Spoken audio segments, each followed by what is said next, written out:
Hello students. आज हम solid state में बहुत इंटरेस्टिंग टॉपिक पढ़ने वाले हैं और ये सारा टॉपिक थ्योरेटिकल है। आज का हमारा टॉपिक है डिफेक्ट्स और इम्परफेक्शन इन सॉलिड। डिफेक्ट्स या इम्परफेक्शन के बारे में आज हम पढ़ने वाले हैं, तो देखते हैं।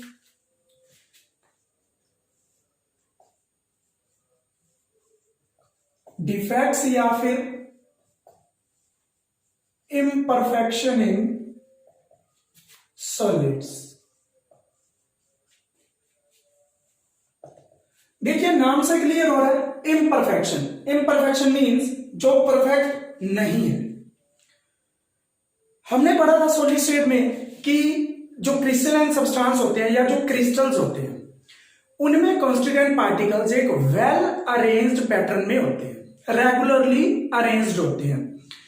तो इस वजह से उनमें शॉर्ट रेंज ऑर्डर भी होता है और लॉन्ग रेंज ऑर्डर भी होता है। जब इस well arranged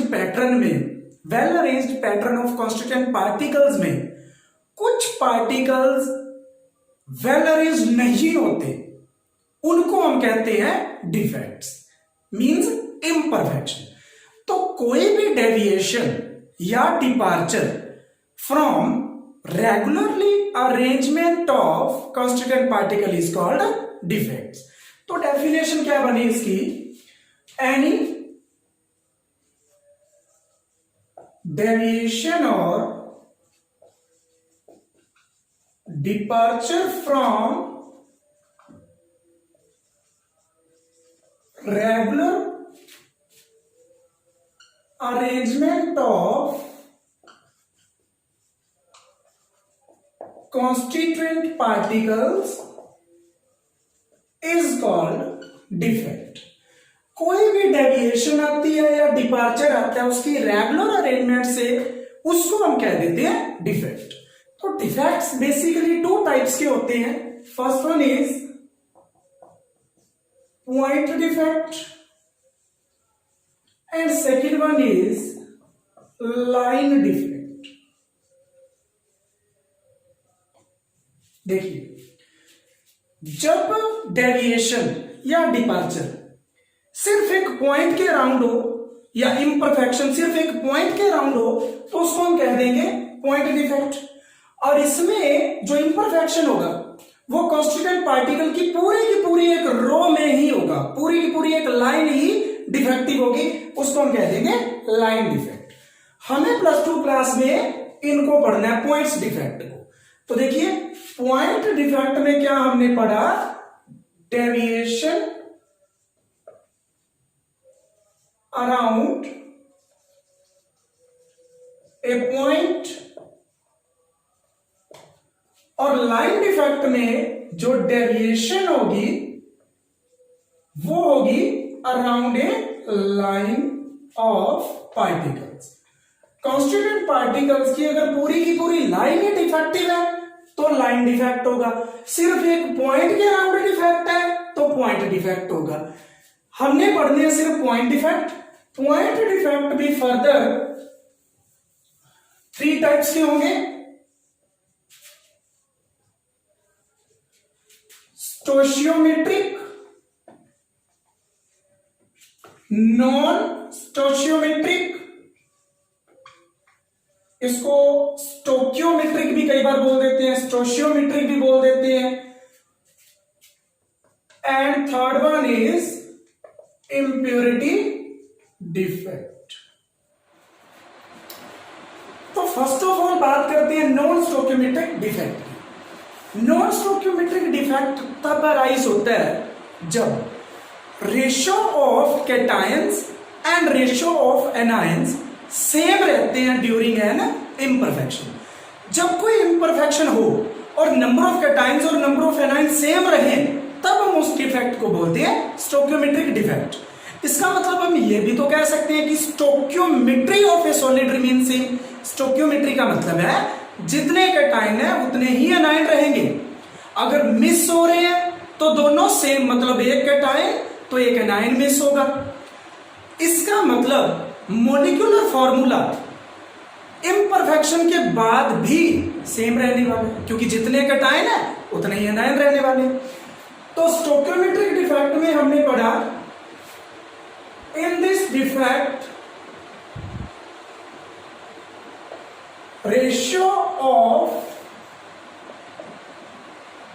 cations and anions will be same as represented by molecular formula। जैसा मॉलिक्यूलर फॉर्मूला में रिप्रेजेंट किया गया है वही रेशो रहने वाला है कैटायन और एनायन का। तो इसका मतलब स्टोकियोमेट्री भी क्या रहने वाली है, सेम। हम लिख सकते हैं that is stoichiometry of crystal remains same. Stoichiometry same रहने वाली है, मतलब जितने कैटायन है उतने ही एनायन रहने वाले हैं। तो स्टोकियोमेट्रिक डिफेक्ट बेसिकली फर्दर 4 टाइप्स के हैं। First one is vacancy defect, second one is interstitial defect, third है स्कॉटकी भी बोल देते हैं या शॉर्ट की भी बोलते हैं, स्कॉटकी डिफेक्ट, और फोर्थ है फ्रेंकल डिफेक्ट। तो आइए हम पढ़ते हैं इनको वन बाय वन। स्टोकियोमेट्रिक डिफेक्ट के अंदर फर्स्ट पढ़ते हैं हम वैकेंसी डिफेक्ट। इसको थर्मोडायनामिक डिफेक्ट भी बोला जाता है, थर्मोडायनामिक डिफेक्ट भी बोला जाता है। क्यों? क्योंकि ये होता है due to increase in temperature. देखिए, जब भी कोई क्रिस्टल सराउंडिंग से हीट गेन करेगा तो क्रिस्टल का टेम्परेचर बढ़ जाता है, जिस वजह से कुछ कॉन्स्टिट्यूएंट पार्टिकल अपनी जगह छोड़ के वहां से मतलब अपनी जगह लीव कर देते हैं, तो वहां पे एक वैकेंट साइट क्रिएट हो जाती है। इसीलिए इसको हम बोल देते हैं वैकेंसी डिफेक्ट। और ये स्पेशली होता है नॉन आयनिक सॉलिड में, नॉन आयनिक सॉलिड में, मतलब आयनिक सॉलिड वैकेंसी डिफेक्ट नहीं शो करते, नॉन आयनिक सॉलिड शो करते हैं। उस नॉन आयनिक में कोवलेंट भी हो सकते हैं, मतलब कोवलेंट सॉलिड ये शो कर सकते हैं। थर्मोडायनामिक डिफेक्ट है, due to increase in temperature होता है। जैसे ही हम टेम्परेचर इंक्रीज करते हैं, due to increase in temperature some constituent particles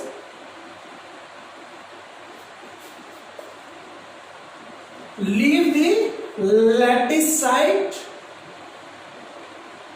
so vacant sites are created। इस वजह से वैकेंट साइट क्रिएट हो जाती है, इसीलिए हम इसको कह देते हैं वैकेंसी डिफेक्ट। तो देखते हैं एक डायग्राम के थ्रू।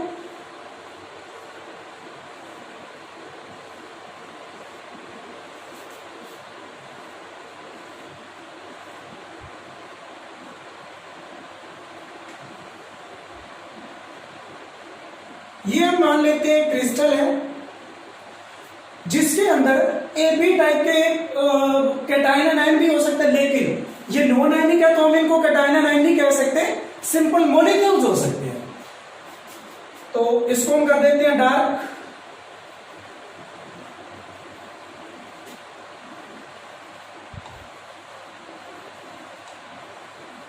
अब देखिए,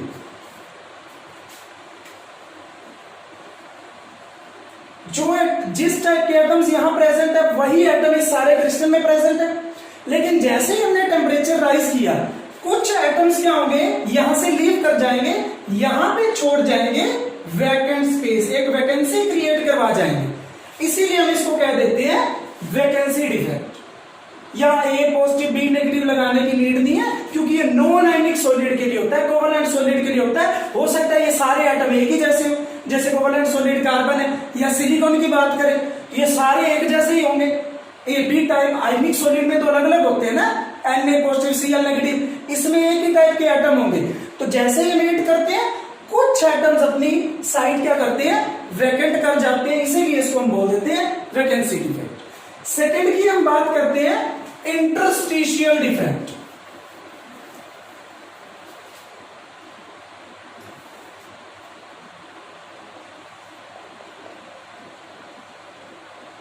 इंटरस्टिशियल डिफेक्ट। इसमें क्या होता है, इसमें भी कॉन्स्टिट्यूएंट पार्टिकल अपनी जगह छोड़ेंगे लेकिन वे ऑक्यूपाई कर लेंगे इंटरस्टिशियल साइट। तो इसमें हम लिखते हैं constituent particles leave the lattice site and occupy interstitial site. Interstitial site क्या होती है समझते हैं इसको एक डायग्राम के थ्रू।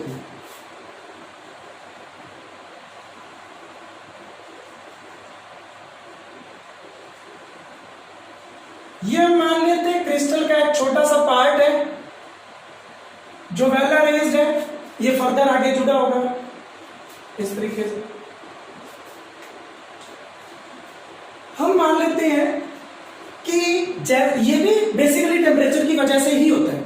जैसे ही इसने हीट गेन करी फ्रॉम सराउंडिंग, तो मान लेते हैं ये कॉन्स्टिट्यूएंट पार्टिकल अपनी जगह खाली कर गया, लीव कर गया।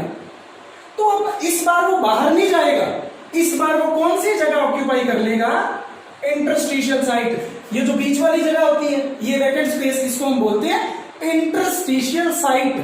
अब देखिए अगर वो लीव करके बाहर नहीं गया तो number of atoms, ratio of cation ion तो सेम ही रहा। हालांकि इनमें कैटायन आयन नहीं होते हैं। ये भी किसके लिए है, नॉन आयनिक सॉलिड के लिए। इसको इंटरस्टिशियल डिफेक्ट क्यों कहते हैं, क्योंकि जो भी कॉन्स्टिट्यूएंट पार्टिकल, जो भी एटम अपनी साइट छोड़ता है तो इंटरस्टिशियल साइट गेन करता है, इसीलिए हम इसको कह देते हैं इंटरस्टिशियल डिफेक्ट। डिफेक्ट क्यों बोला, क्योंकि जब यहां था तो रेगुलर अरेंजमेंट थी, जब यहां से उठ के यहां चला गया इम्परफेक्शन आया अरेंजमेंट में, इसीलिए हम इसको कहते हैं इंटरस्टिशियल डिफेक्ट। थर्ड देखते हैं हम स्टोइकियोमेट्रिक का पार्ट, दैट इज स्टोटकी डिफेक्ट। बहुत इंपॉर्टेंट है।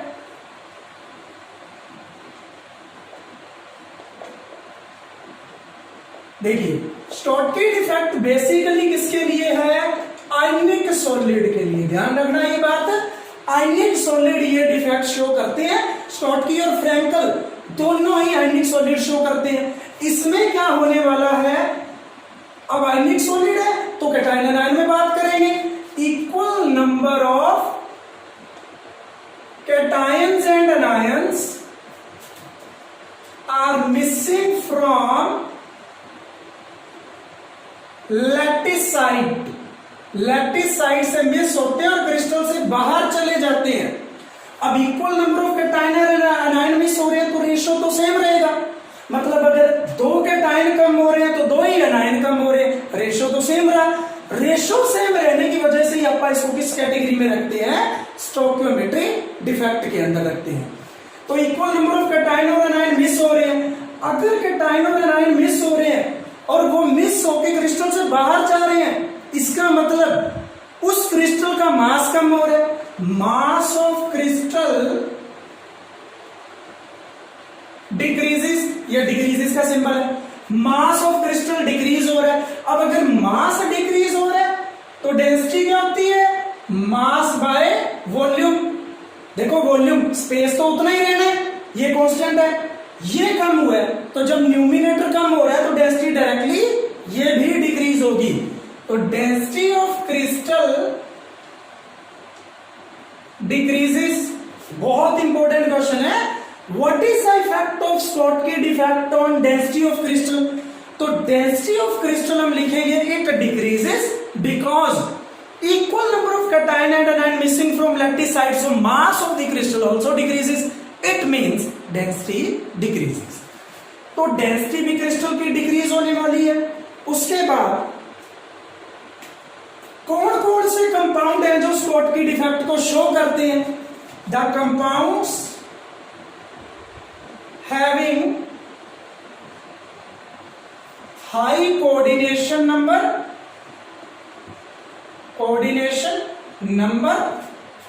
And small size difference between cation and anion will show this defect। तो वो कंपाउंड जिनका कोऑर्डिनेशन नंबर हाई हो और जिनके कैटायन और एनायन का साइज डिफरेंस बहुत कम हो, वो इस टाइप के क्रिस्टल, इस टाइप के डिफेक्ट को शो करते हैं। Example NaCl, NaBr, caesium chloride, AgBr etcetera. देखिए इनमें तो कोऑर्डिनेशन नंबर हमें पता है, FCC टाइप स्ट्रक्चर है, 6 होता है, इसमें 8 होता है। तो ये सारे ही हाई कोऑर्डिनेशन नंबर वाले हैं, सिर्फ ये एक्सेप्शन है, ये स्कॉटकी को भी शो करता है और फ्रेंकल को भी शो करता है। AgBr दोनों डिफेक्ट शो करते हैं। इंपॉर्टेंट क्वेश्चन है। अब इसको एक डायग्राम के थ्रू समझते हैं।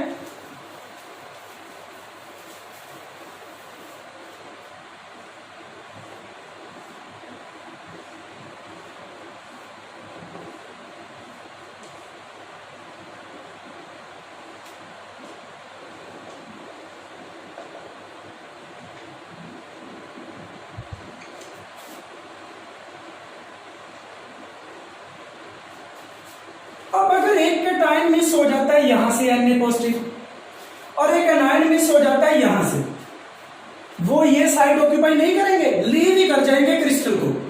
तब जो डिफेक्ट अराइज होगा हम उसको कहते हैं स्कॉटकी डिफेक्ट। अब देखिए Na पॉजिटिव का कुछ ना कुछ मास था, Cl नेगेटिव का भी मास होता है। इस पूरे क्रिस्टल में से कुछ मास डिक्रीज हुआ है ना, इस वजह से डेंसिटी डिक्रीज हो जाती है।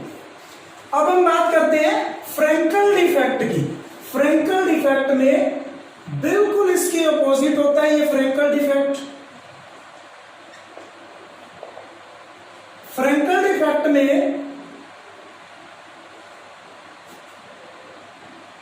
इफ cations or anions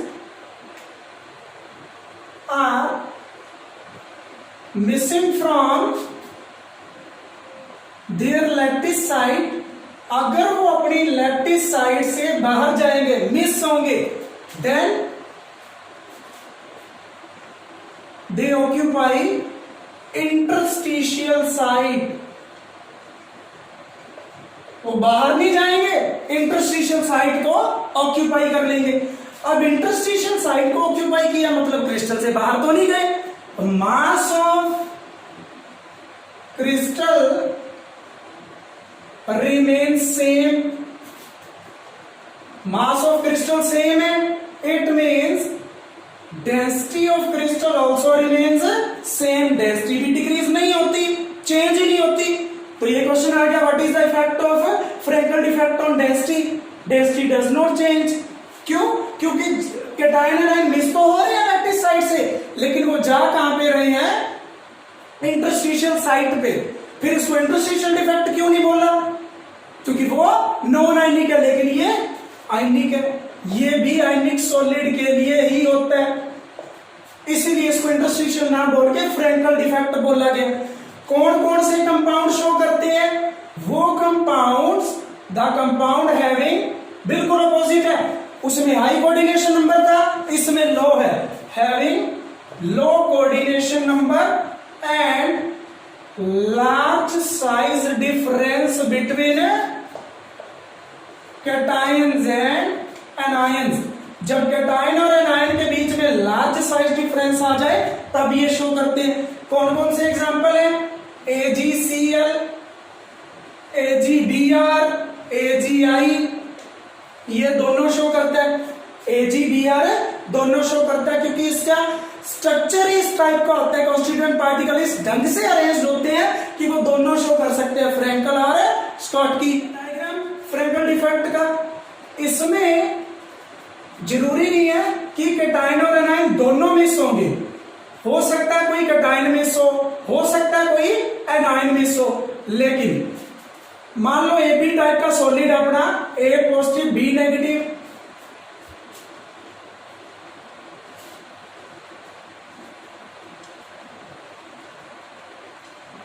और अगर A पॉजिटिव यहां से मिस है तो वो बाहर नहीं जाएगा, वो ऑक्यूपाई कर लेगा इंटरस्टिशियल साइट को।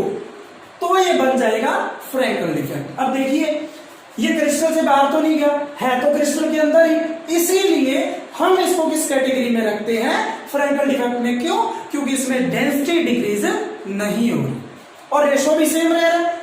ओवरऑल क्रिस्टल में भले ही अपनी जगह छोड़ चुका है, बट जितने कटायन है उतने ही एनायन, इसीलिए इसको किस कैटेगरी में रखते हैं, स्टोइकियोमेट्री। तो ये थे 4 टाइप स्टोइकियोमेट्री के, जिनमें ratio of cation and anion same रहने वाला है। फर्स्ट 2 थे वैकेंसी और इंटरस्टिशियल, वो थे कोवेलेंट के लिए या नॉन आयनिक सॉलिड के लिए। स्कॉटकी और फ्रैंकल थे आयनिक सॉलिड के लिए। इलेक्ट्रिकल न्यूट्रलिटी इनमें सेम रहती है, क्योंकि अगर कैटायन मिस हो रहा है तो एनायन भी मिस होगा, लेकिन यहाँ पे फ्रैंकल में कैटायन मिस होके इंटरस्टिशियल साइड ऑक्यूपाई कर रहा है, मतलब इलेक्ट्रिकली ये ओवरऑल क्या रहते हैं, न्यूट्रल रहते हैं। और इसका क्वेश्चन आ जाए डेंसिटी का क्या इफेक्ट है, फ्रैंकल की डेंसिटी सेम रहती है क्योंकि कुछ बाहर ही नहीं है, और स्कॉटकी की डेंसिटी डिक्रीज हो जाती है। बात करते हैं नॉन स्टोइकियोमेट्रिक डिफेक्ट की। नॉन स्टोइकियोमेट्रिक डिफेक्ट में होता है stoichiometry of crystal is not same. Stoichiometry same नहीं रहती, means ratio of cations and anions is not same as represented by molecular formula। Molecular formula में जो रेशो होगा cation और एनायन का, जो नंबर होगा कैटायन और एनायन का, वो सेम नहीं रहेगा।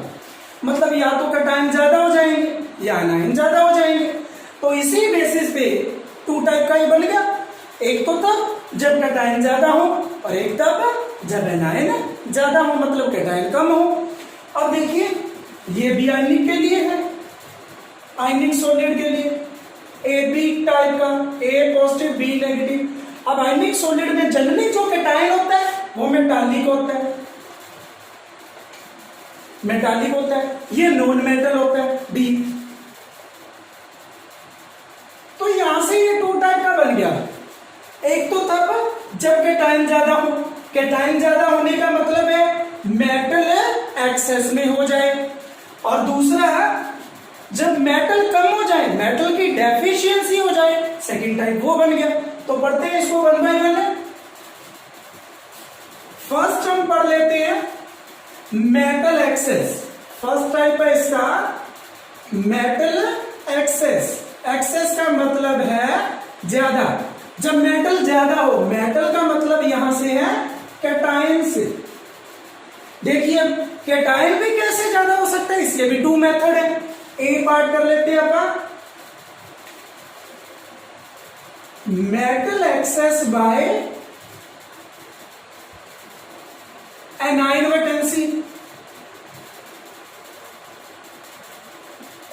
देखिए मेटल को ज्यादा करने का मेथड क्या है, आप एनायन को कम कर दो, नॉन मेटल को ही कम कर दो। एनायन का मतलब है नॉन मेटल, तो मेटल अपने आप ही ज्यादा हो जाएगा। इस टाइप के डिफेक्ट में देखो स्टोइकियोमेट्री क्या रहने वाली, सेम नहीं रहने वाली, क्योंकि एक्सेस वर्ड आ गया ना।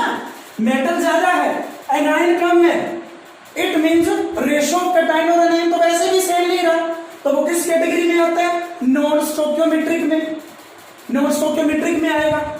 इसका एक एग्जांपल लेते हैं अपन कि जब हम NaCl के क्रिस्टल को हीट करते हैं, when NaCl crystal is heated in the presence of sodium vapors या in the environment of sodium vapor। देखिए ये एक NaCl का क्रिस्टल है, हम क्या करते हैं, इसको सोडियम के एनवायरमेंट में सोडियम वेपर्स की प्रेजेंस में हीट करते हैं। मतलब इसके अराउंड कौन प्रेजेंट है, इसके अराउंड वेपर किसके बने हुए हैं, सोडियम के। सोडियम वेपर पड़े हैं और NaCl क्रिस्टल अंदर पड़ा है।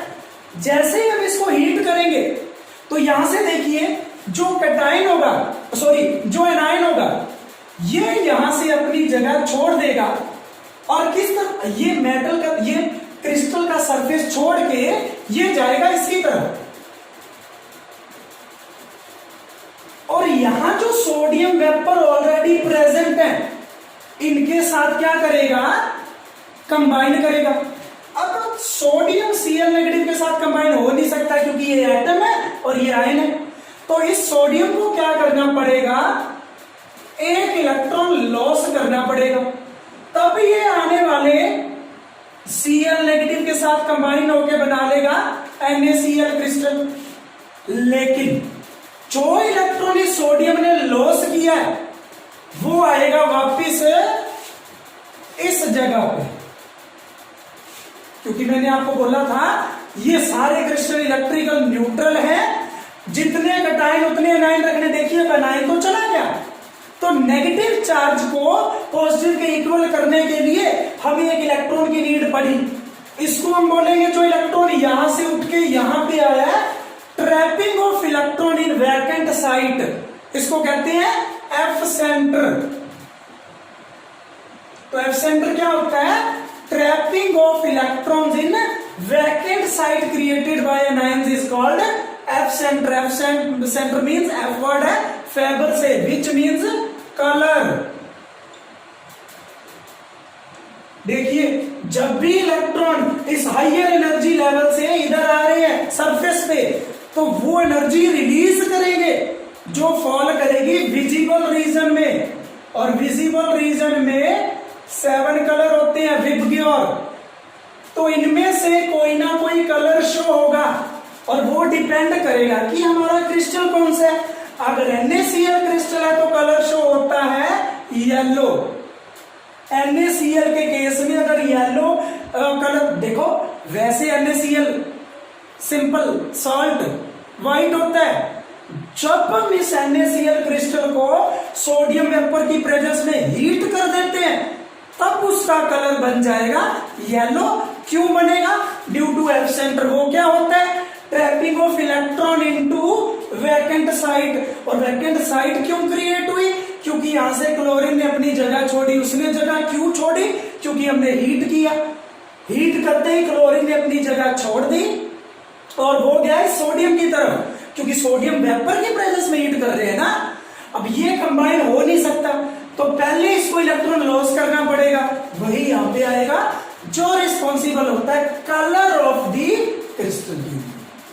मेटल एक्सेस में सेकेंड टाइप पढ़ते हैं हम, by presence of extra cation in interstitial site. Extra cation, cation means metal.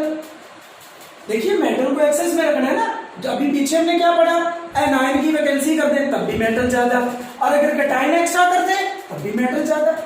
तो जब आयनिक सॉलिड में कुछ मेटालिक आयंस क्या करते हैं, ऑक्यूपाई अगर कर लेते हैं इंटरस्टिशियल साइट, तब भी मेटल किस में रहता है, एक्सेस में। हम मान लेते हैं ये AB टाइप का एक सॉलिड है, AB टाइप का आयनिक सॉलिड है, और देखो लैटिस पॉइंट पे तो ऑलरेडी अवेलेबल है सारे के सारे, सॉरी क्या आएगा B नेगेटिव, और यहां लैटिस साइड ऑक्यूपाइड है। मान लेते हैं कुछ मेटल्स आए, मतलब A पॉजिटिव इस साइड पे प्रेजेंट है, तो इसको बैलेंस करने के लिए इलेक्ट्रॉन अनदर इंटरस्टिशियल साइट पे लेके आना पड़ेगा हमें। अब ये कैसे आया, समझते हैं इसको एक एग्जांपल से।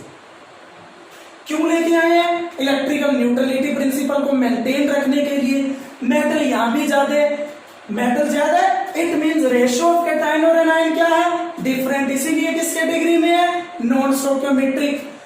हम जब जिंक ऑक्साइड को हीट करते हैं तो ये बनाता है zinc 2 positive plus half molecule of oxygen plus, अब देखिए जिंक 2 पॉजिटिव बना है, इट मींस इसने 2 इलेक्ट्रॉन लॉस करे। ये इलेक्ट्रॉन्स कहां आते हैं, इन इंटरस्टिशियल साइट पे, और ये कहां पे जाता है, अनदर इंटरस्टिशियल साइट पे। तो इस इलेक्ट्रॉन की वजह से इलेक्ट्रिकल न्यूट्रलिटी क्या रहती है, मेंटेन रहती है। और एक बात और, यहां भी इलेक्ट्रॉन इस साइड से उठ के यहां पे आ रहे हैं, तो ये भी कलर शो करता है, इसका मतलब ये भी कलर्ड होगा। किसकी वजह से है, ट्रैपिंग ऑफ इलेक्ट्रॉन, लेकिन इस बार लैटिस साइट में नहीं है ट्रैपिंग, इस बार है इंटरस्टिशियल साइट में ट्रैपिंग। तो इसको भी आप एफ सेंटर बोल सकते हो, क्योंकि trapping of electron in vacant site is called F centre, which means coloured. ये क्रिस्टल भी कलर्ड होता है due to trapping of electrons. Metal excess के बाद हम पढ़ते हैं मेटल डेफिशिएंसी। मेटल डेफिशिएंसी का मीनिंग है कि मेटल कम होने वाला है। तो इस टाइप का जो डिफेक्ट होता है वो शो होता है उन कंपाउंड्स के द्वारा जिनमें कैटाइन वेरिएबल वैलेंसी शो कर सकते हैं। This defect is shown by compounds having compounds in which cations can show या can have variable valency। Variable valency का मीनिंग है जैसे आयरन है, +2 भी शो करता है, +3 भी शो करता है। तो हम एक आयनिक सॉलिड मानते हैं AB टाइप का, जिसमें अगर कोई A पॉजिटिव मिस है तो उसको बैलेंस करने के लिए किसी दूसरी साइट पे, किसी दूसरी लैटिस साइट पे A पॉजिटिव प्रेजेंट होगा विद हायर चार्ज। अगर यहां से A पॉजिटिव मिस है तो किसी दूसरी साइट में मान लो इस पे A2 पॉजिटिव होगा, ताकि ओवरऑल इलेक्ट्रिकल न्यूट्रलिटी क्या रहे, मेंटेन रहे। और ये उन्हीं के अंदर होता है जिनमें कैटायन वेरिएबल, वेरिएबल का मतलब है एक से ज्यादा। जैसे इसका एग्जांपल है FeO, FeS। क्योंकि आयरन क्या कर सकता है, +2 भी शो कर सकता है, +3 भी शो कर सकता है। इसीलिए जो नॉन स्टोकियोमेट्रिक के अंदर मान लो इसकी बात करें, ये नॉन स्टोकियोमेट्रिक सॉलिड है, मींस यहां पे कुछ फिक्स नहीं होता, क्योंकि वो Fe+2 भी हो सकता है, Fe+3 का भी कुछ परसेंटेज होता है। इसीलिए ये फॉर्मूला 1:1 ऐसे नहीं आएगा, पॉइंट्स के अंदर आएगा। उसको कहते हैं नॉन स्टोकियोमेट्रिक कंपाउंड्स। ये तो डिफेक्ट पढ़ रहे हैं। अगर इस कंपाउंड की बात करें तो उसको नॉन स्टोकियोमेट्रिक कहते हैं, क्योंकि इसमें कुछ परसेंटेज Fe+2 की होगी और कुछ परसेंटेज Fe+3 की होगी। तो ये थे हमारे 2 टाइप्स के डिफेक्ट। एक इम्प्योरिटी डिफेक्ट रह गया, वो हम नेक्स्ट लेक्चर में करेंगे। धन्यवाद।